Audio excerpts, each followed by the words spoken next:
Teníamos ya la referencia de los ingleses, los hooligans, ¿no?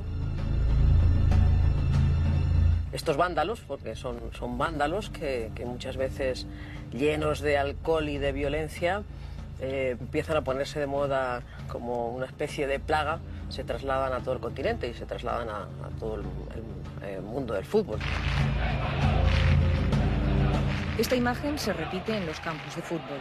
Las gradas de los estadios son uno de los escenarios donde los cabezas rapadas expresan su agresividad y la rivalidad entre ellos. Apoyar a un equipo significa machacar al contrario.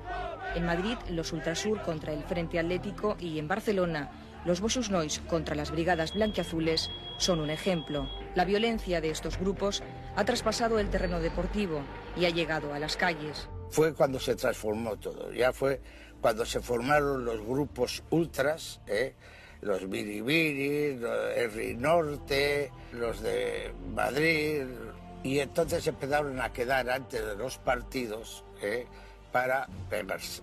Se citan para matarse, se citan para pelear, ¿no?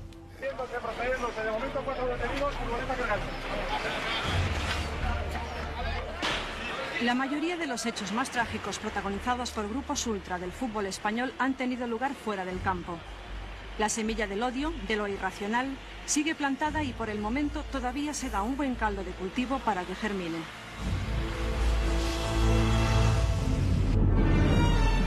Los directivos de los clubes toman medidas encaminadas a evitar la violencia dentro de los estadios de fútbol, pero dicen que nada pueden hacer para controlar lo que pasa en la calle al finalizar el partido. Todos tienen capítulos oscuros, ¿no? Los Celtarras, los Riazor Blues, el Frente Atlético, los Ultrasur, los Mossos Nois.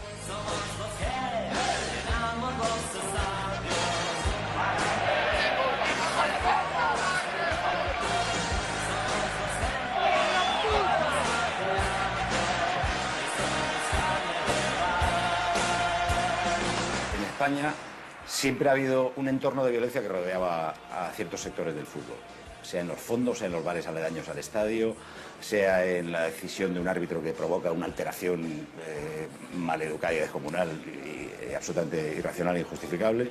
En un principio era como hacen los perros, aquí meamos nosotros y este es nuestro territorio, pero ya luego era, y ahora vamos a invadir el suyo.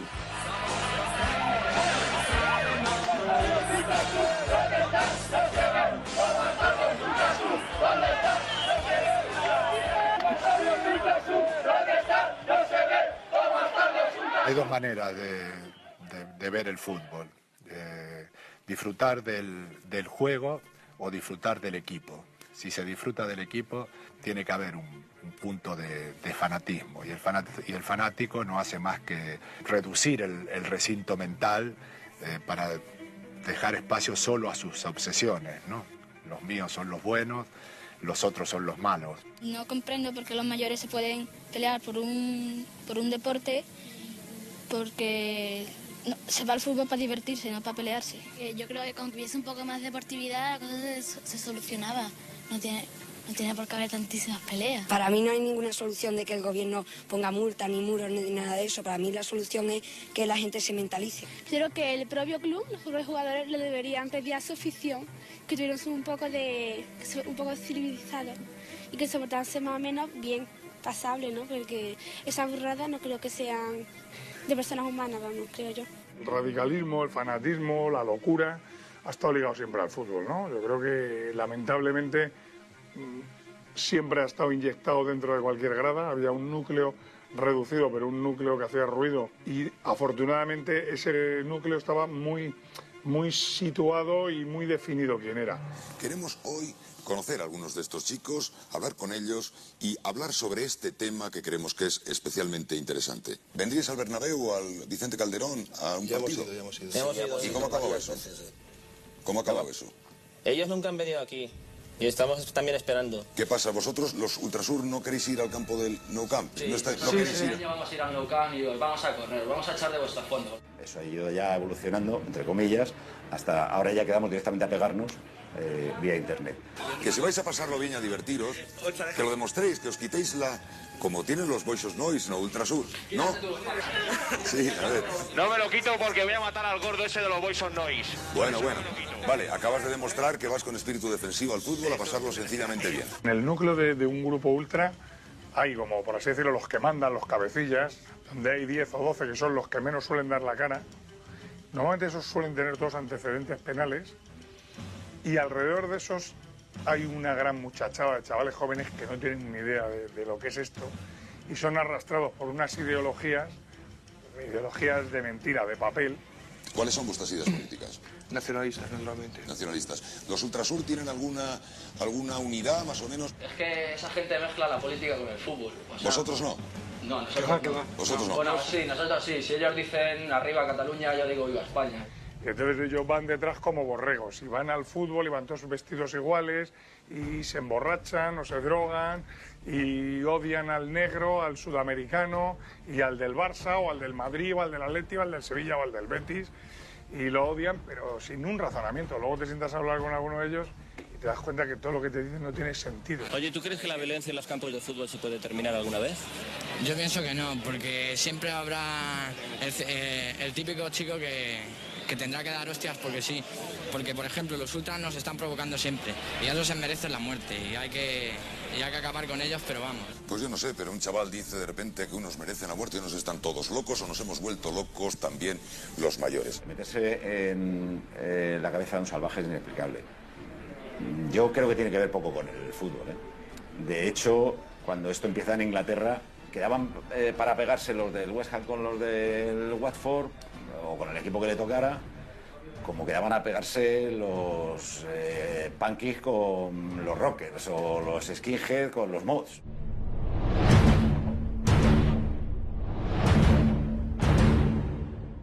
Nosotros somos del Barça. Somos de la peña Boisus Centre, de Boisus Noise. Y venimos aquí a lo que sea, a por los vikingos. ¡Qué bonito! La bufanda del Real Madrid, que para unos es el dios adorado, en un bar de la Plaza Castilla, que se ha convertido en territorio blaugrana, es el símbolo de lo más odiado. Entre los Boisos Center hay cabezas rapadas que se declaran de ideología neonazi. Estos todos son nazis, son hijos de puta, tanto estos como los culeros. La verdad es que son de Barça también, esa es la lástima, pero es igual, la mayoría son los traicioneros. Mira, este por ejemplo es nazi, esos son nazis, estos, y luego a la hora de la verdad no tienen huevos de ir uno a uno. Ahí quedas.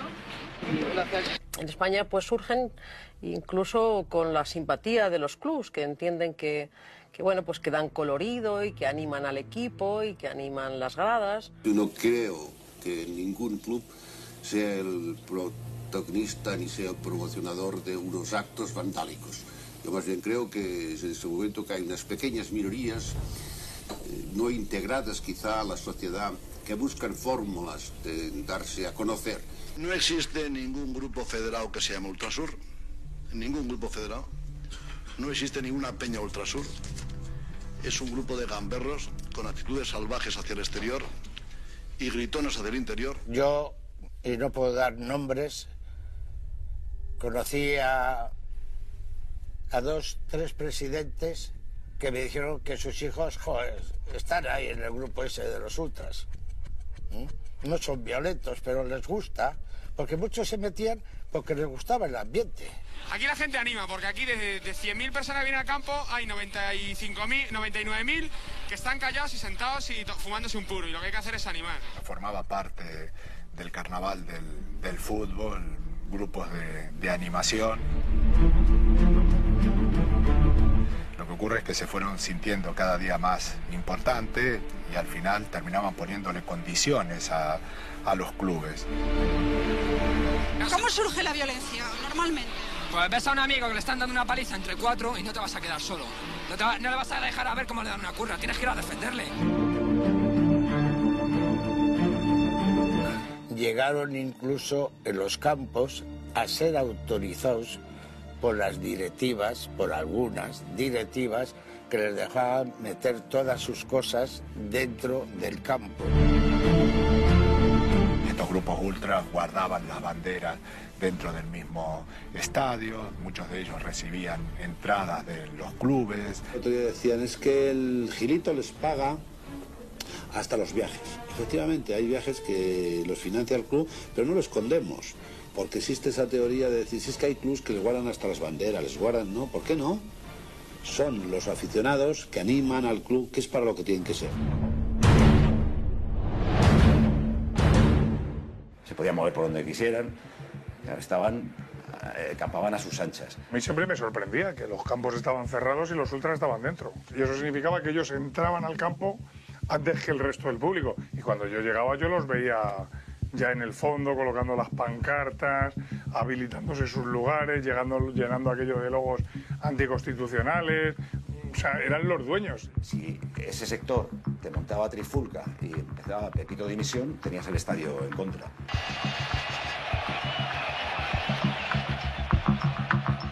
Para mí tuvo mucha culpa los medios, los directivos, todos los que rodeábamos el fútbol, porque llegó un momento hasta que los árbitros, cuando pitábamos algo, ya creíamos que estábamos provocando. Los árbitros han reconocido tener parte de culpabilidad en la ola de violencia que rodea al deporte por su falta de autoridad y sus ademanes excesivamente chulescos en ocasiones, según han manifestado esta mañana ante una comisión especial del Senado. Sin embargo, los colegiados han responsabilizado principalmente a jugadores y entrenadores de ser los inductores de la violencia. Por acción del juego puede haber acciones violentas y puede crear un poco de violencia. Eso es normal porque hay que defender unos colores.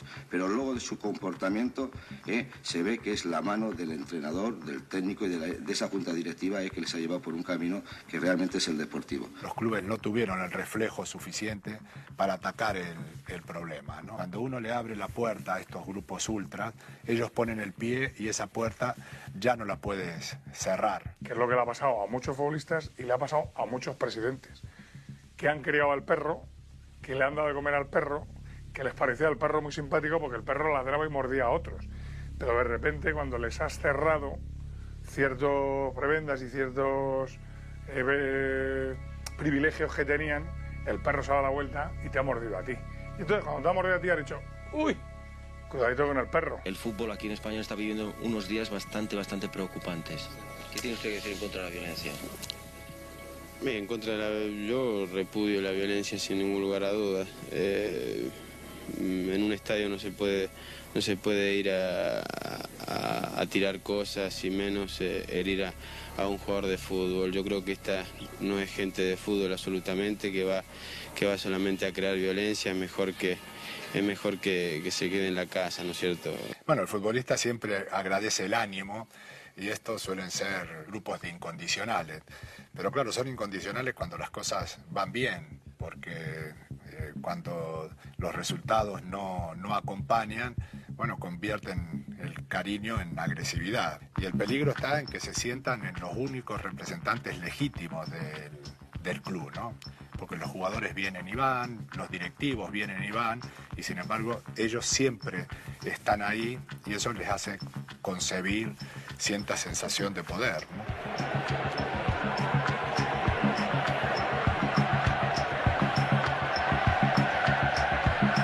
Se daban muchas cosas. En primer lugar, una especie de prestigio que daba la violencia. Luego el sentimiento tribal, la visibilidad. El fútbol les daba visibilidad, les permitía sentirse alguien. Porque es gente predispuesta, o sea, es gente que vamos, o sea, dime qué hace un señor que va al terreno de juego, o sea, bueno, que va al campo con los bolsillos llenos de piedras o que va con un palo, o sea... Yo creo que entre otras cosas es producto de la gran cantidad, porque esta gente está más o menos controlada, puede tener 18 a 25 años, y seguramente cuando van un domingo a un estadio y arman el gran follón, el lunes no trabaja ninguno. Ah, seguro. El martes tampoco. Sí, y el resto de la semana a lo mejor tampoco. O sea, entonces es producto de la sociedad, del gran paro que hay en España, de ese desencanto social. El desempleo y la falta de integración social parecen ser los problemas más comunes de este peculiar colectivo. aquí al final terminan refugiándose gente de distintas ideologías, pero siempre extremistas, extrema izquierda, extrema derecha. De eso nada, aquí hay republicanos, hay gente de Falange, hay gente del PSOE histórico, gente de comisiones obreras y de Alianza Popular y de todo. Todo no llevamos además que no es cierto, porque seguramente será el único sitio donde realmente se juntan gente de todas las ideologías sin mirar en ello. Es una mezcla socialmente inexplicable donde hijos de papá se unen con heavies, punkis y macarras. A veces tengo la sensación de que lo que expulsa el Estado lo recoge el estadio, ¿no? Lo que en la calle se resuelve desde el poder y desde el dinero, en la cancha se resuelve desde el puño. La policía ha tenido que efectuar diversas detenciones en el Fondo Sur, conocido ya en el Real Madrid por la Peña Ultrasur, que protagoniza numerosos incidentes. Vamos a ver en estas imágenes algunos de los incidentes. Como decimos, acabó con una enérgica actuación de la Policía Nacional para que las cosas no pasaran a mayores. Podían beber alcohol dentro de los estadios, no había obligatoriedad de estar sentado, o sea, podías estar de pie y desplazarte y decir, ahora me caen mal aquellos 5 de otro equipo que están allí, pues me voy con 20 y les asusto.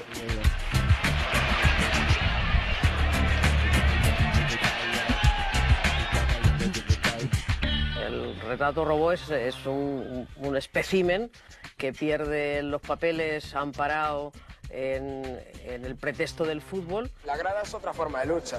Como podemos estar en la calle sacando pegatinas y fanzines y rollos, pues sacamos desde la grada, pues utilizamos como podemos como sistema de lucha.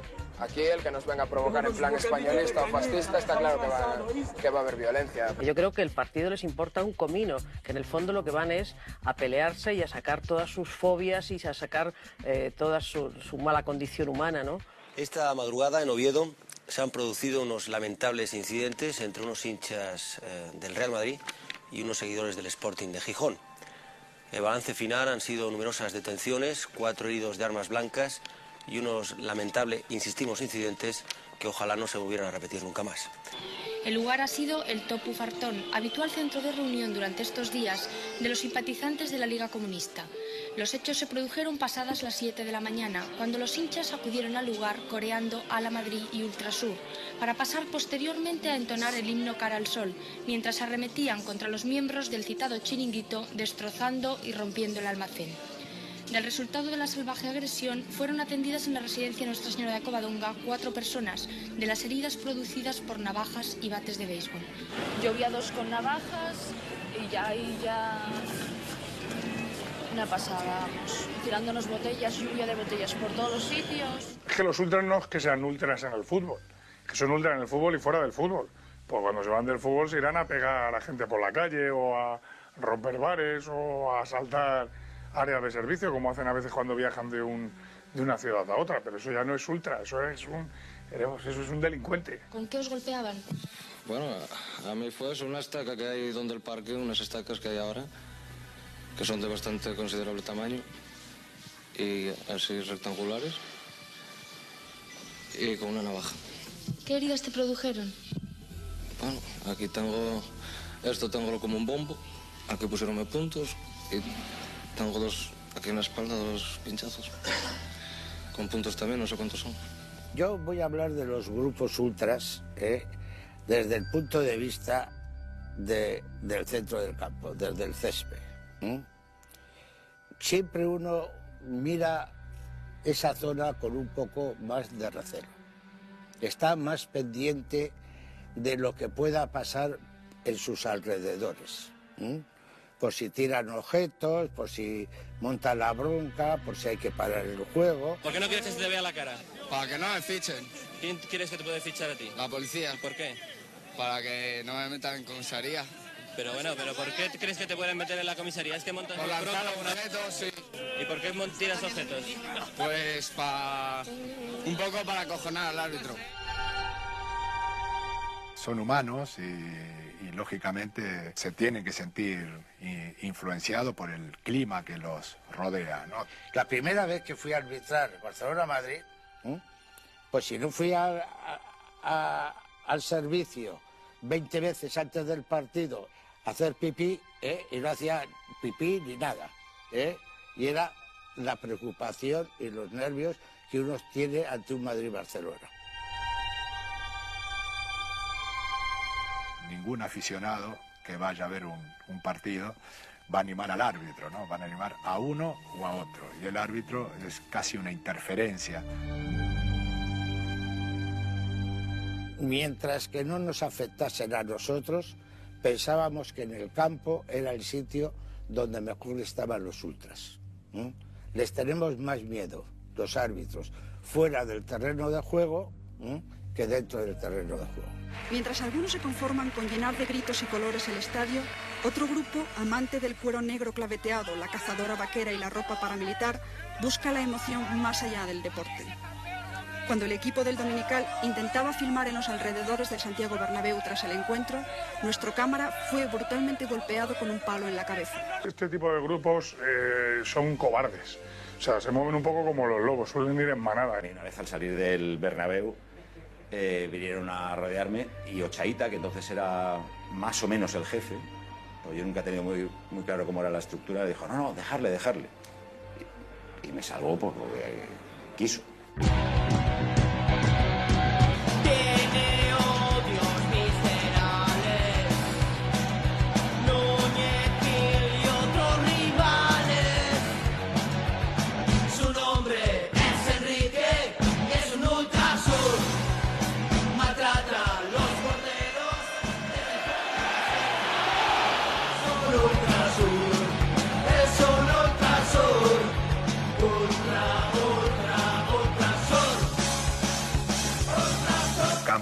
Es uno de esos sitios donde uno vomita todo lo que no le gusta.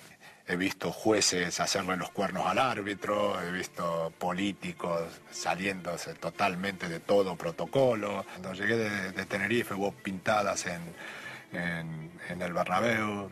Este año en el Bernabéu han aparecido pintadas firmadas por Ultrasur y con signos nazis que insultaban al argentino Jorge Valdano. Valdano cree que las pintadas son obra de alguien que buscaba publicidad en la prensa. Pero bueno, tenía que comprar el periódico para enterarme. Nunca tuve, digamos, de frente una sensación de peligro, de amenaza, ¿no? Dentro de este ámbito, miedo no he sentido nunca. Miedo no. A veces, hombre, un poco de cuando se ven estas masas así, estando en el campo, que tiran la valla y tal. Hombre, pues el físico pues corre peligro, pero bueno, no, miedo no. Me he puesto en la puerta y no he dejado pasar a ciertos señores, aunque inclusive me han sacado algunos las navajas, porque querían pasar por la violencia. ¿Usted va tranquilo a los campos de fútbol últimamente? Pues no, no puedo estar tranquilo porque es que hay muchas personas que son muy violentas. Como hasta ahora no me ha ocurrido nada, pues sí, la verdad veo que en cualquier momento le puede ocurrir a cualquiera, eso desde luego. Bueno, yo más que sentir miedo, lo que he sentido es que me han pegado. Yo he sido agredido por los ultras. Entonces he sentido los golpes de los ultras en mi cuerpo. Y una vez me agredieron en Liverpool, estaba yo a punto de hacer un directo para la televisión. Y cuando estaba preparado, con el cámara delante y con el micrófono, pues pasaron dos corriendo por detrás y me pegaron 2 o 3 puñetazos en la cabeza.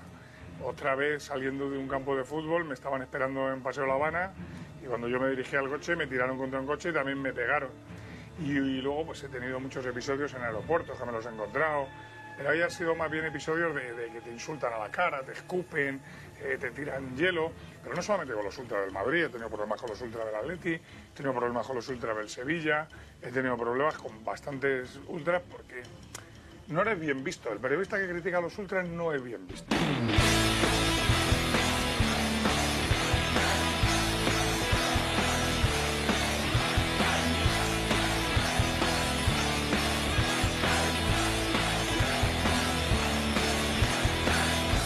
Mucha profesionalidad en los futbolistas y son capaces en general de desconectar de lo que propone el ambiente.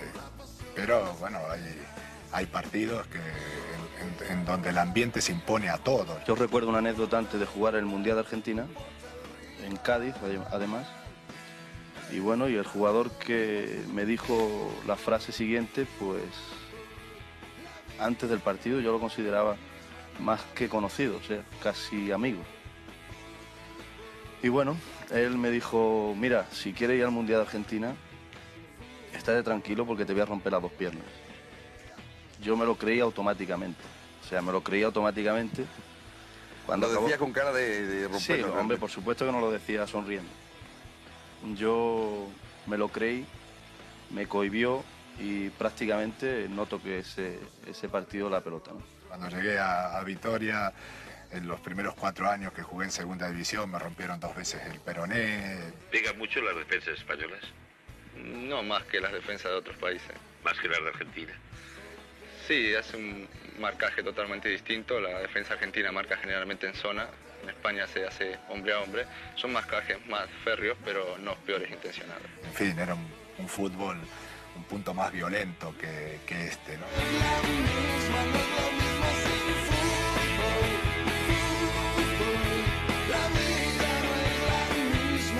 Fue la televisión la que ha llegado a auxiliar a los jugadores y también a los buenos aficionados, ¿no?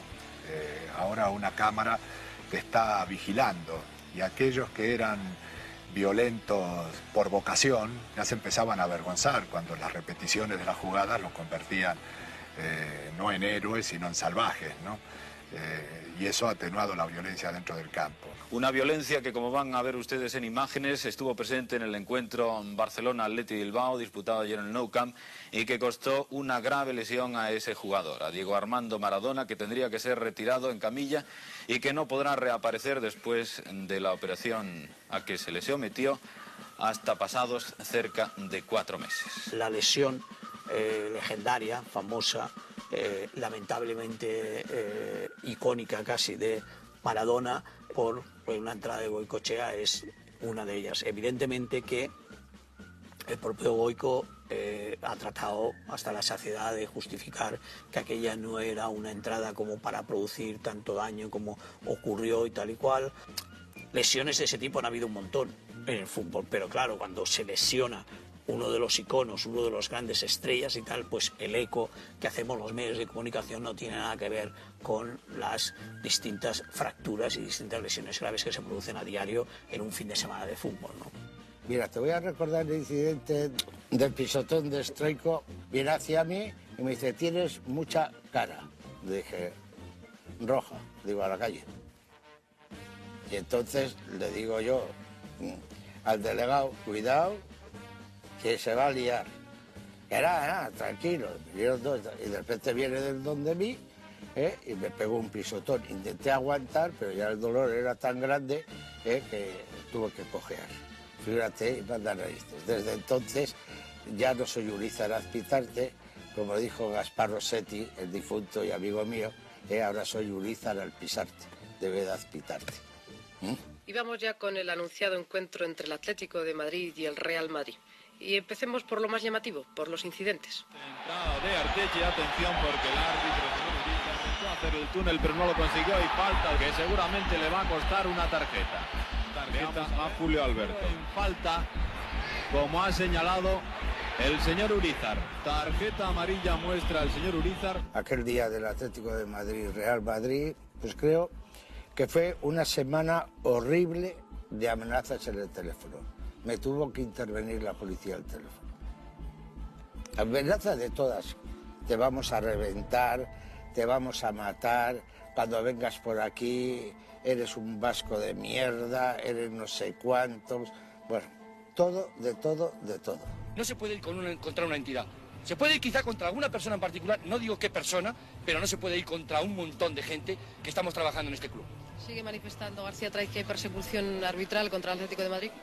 Bueno, si lo de hoy no es persecución, que venga Dios y lo vea. Estaba García Tray de entrenador, me insultó, luego tuvo que rectificar rápidamente porque tenía antecedentes, y el doctor Cabeza pegando patadas en la puerta del vestuario. Lo que ha pasado esta tarde en el Manzanares no me extraña nada. Hoy nos han hecho la típica encerrona, pero en nuestra casa.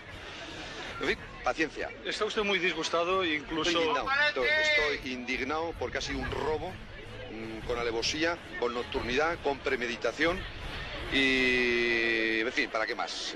Cuando te roban en tu casa, te quitan la cartera y sabes quién te la ha quitado. Yo venía en estos momentos diciéndole al gerente que abandonaba, pero no voy a abandonar. Fue muy desagradable. Es la única vez, que yo he sentido, no miedo, pero sí preocupación por lo que podría pasar. No había forma de controlar aquello.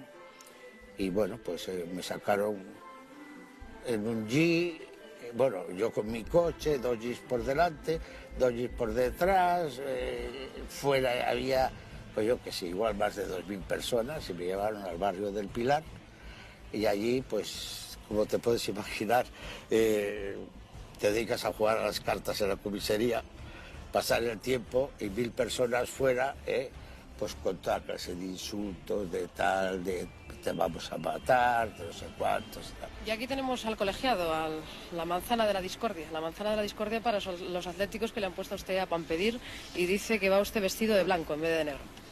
Bueno, sí, llevo el cuello de la chaquetilla en blanco y la parte de arriba de las medias también. Vamos a analizar un poco el encuentro. En concreto, ¿cuántas tarjetas ha sacado el colegiado? Porque yo he perdido la cuenta, estábamos un poco en Navidades, ¿eh? Bueno, yo no he querido sacar tarjetas, he estado aguantando un poquitín. He sacado unas al principio y luego parecía que la cosa iba bien, pero desde un momento determinado ya era ocasión ya de sacarlas y entonces había que sacarlas. No, ¿cuántas? Pues no sé, me parece que han sido 10 en total. 10 en total. Es la única vez que sentí preocupación dentro de la caseta, y encima por culpa de los directivos. Y eso era lo que luego fomentaba que los grupos radicales tuviesen más fuerza. La noticia, la trágica noticia, está en Bruselas. 42 personas, según las últimas informaciones oficiales, resultaron muertas en el estadio Heysel de Bruselas a causa de los enfrentamientos entre hinchas ingleses e italianos momentos antes de que se empezase a jugar la final de la Copa de Europa entre el Liverpool y la Juventus, que concluyó con victoria de los italianos. Fue tan tremendo lo de Heysel que lo recuerdo como si fuera hoy. Fíjate que han pasado años.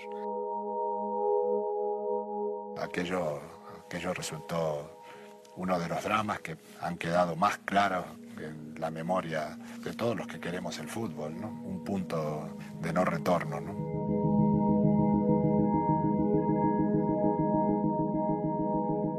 Llegué a Bruselas el lunes, dejé los trastos en el hotel y me fui a dar una vuelta y anoté, si no violencia, que no la había, sí había mucha tensión, ¿no? Los ingleses ya habían llegado ese lunes, casi 2 días antes de la final, y ya empezaron a haber unos escarceos con algunas fuerzas de seguridad, alguna policía en la Gran Place de Bruselas, ¿no? La UEFA había repartido las entradas, la mitad para los aficionados ingleses y la mitad para los italianos, y luego un pequeño cupo que había dejado para belgas, pero que muchos belgas habían revendido a ingleses y a italianos, con lo cual había algunas zonas del estadio donde estaban mezclados aficionados de un equipo y de otro. Estaba más del bando de la Juventus porque sus hinchas, porque sus aficionados, porque la gente que iba a apoyarlos en el campo eran mayoritariamente familias muy latinas, familias muy mediterráneas, familias de abuelo, desde abuelo hasta nieto, mientras que la pasión que se detectaba en los hinchas del Liverpool era ya más la pasión esa futbolera de, entre comillas, hooligans, ¿no? Que más miedo nos ha dado siempre. Los ingleses, con un alto grado alcohólico, empiezan a meterse contra los aficionados italianos. Empiezan a tirarles latas de cerveza, botellas, palos, piedras que arrojan, provocaciones, empiezan a tal, y lógicamente en la parte esa de los aficionados ingleses no solo habían borrachos, sino que habían chulos, habían provocadores, habían gente que quería guerra, que quería pelea. Se avalanchan contra ellos, empiezan a tirarles objetos, y claro, estos aficionados italianos se vieron comprimidos entre las vallas y el muro. Y en ese apretar, acaban lógicamente asustándolos. Y eso es una grada absolutamente llena. O sea, ahí no hay, como en un partido cualquiera, que tú te puedes escapar, que te puedes ir, que puedes huir. Ahí estaba todo el mundo apilotonado. Aquí tenemos a nuestro compañero Emilio Pérez de Rozas, del diario El País, enviado especial del diario El País, que viene de recoger información. Emilio, ¿qué has recogido? Bueno, la verdad es que fuera del estadio el aspecto es bastante impresionante, porque no cesan de acudir ambulancias. Fundamentalmente no se da como la impresión de que todo el acontecimiento ha cogido bastante de sorpresa a las fuerzas en general de asistencia, ¿no? y al final la consecuencia fueron 39 muertos, porque además todo el mundo perdió los papeles, no estaba previsto un incidente de esta categoría, las autoridades belgas no sabían qué hacer. Además se jugó el partido, o sea, la sensación de que el fútbol era insensible a la suerte de los aficionados resultó igual de violenta que el hecho mismo, ¿no? A ver, analizaron si podía ser mucho más grave y podía tener muchos más incidentes suspender el partido, y entendieron que lo más razonable era jugar el partido con 39 cadáveres calentitos. Sí, vivimos un momento de espanto en ese momento, en esa ocasión en el fútbol, ¿no? Casi un punto de culminación, o sea, todos nos sentimos advertidos ya, esto no, una fiesta no puede terminar así, ¿no? Y el estadio al que yo fui el jueves por la mañana, a las 6 de la mañana, antes de coger mi avión de Bruselas a Barcelona, era toda la gradería siniestrada donde se había producido el desastre y la muerte. Estaba llena, no de botellas rotas de cerveza especialmente, o de vino, de whisky o de vodka o lo que fuera. Estaban las cajas de cervezas de plástico y de cartón y de madera que las habían comprado los hinchas y las habían entrado en el estadio. Todo fue fruto de la barbarie humana, todo fue fruto de convertir la pasión en una locura, en un sinsentido. Hubo un antes y un después, porque se dictaron una serie de normas, pues eso, en el tema de las vallas, que tenían que tener salidas, o que en los casos quitar las vallas, no entrar con objetos punzantes, muchas más medidas de seguridad, cámaras. Heysel marca una manera de preparar esos acontecimientos mejor, o como mínimo intentando que no ocurra eso, ¿no? Entonces, a partir de ahí yo creo que comienzan los gobiernos y los clubs implicados a controlar a sus hinchas, a pedirles documentación, a no vender entradas a todo el mundo, a tenerse un poco controlado. Heysel lo cambia todo. Pasa muchas veces en la historia de la humanidad. Hace falta una barbaridad para que reaccionen. También el ciudadano tiene el derecho de ir al campo a ver un partido de fútbol sin sentirse con el miedo de que le maten. Sí, y es que ahora no eso es un problema de orden público, es un problema de policía. Estoy convencido que mucha gente está dejando de ir al fútbol. No ahora, ya hace ya muchos años en España, mucha gente está dejando de ir al fútbol. Está yendo al baloncesto o lo ve en televisión en casa, no va al estadio porque ya ve que hay un peligro. Un peligro un peligro grave. La Brigada de Homicidios de la Policía de Barcelona ha detenido a 5 jóvenes del grupo barcelonista Boixos Nois, porque un testigo presencial de los hechos identificó la matrícula del coche en el que huyeron. Los detenidos son los presuntos responsables de la muerte de un joven el pasado domingo tras el encuentro entre el Español y el Sporting de Gijón. Todos ellos, entre los 17 y 20 años, han reconocido haber participado en la agresión en la que murió el joven francés Frédéric François Roquier, de 20 años, y resultó herido gravemente José María Arbolés, de 16. Según fuentes policiales, Arbolés tenía relación con las brigadas blanquiazules.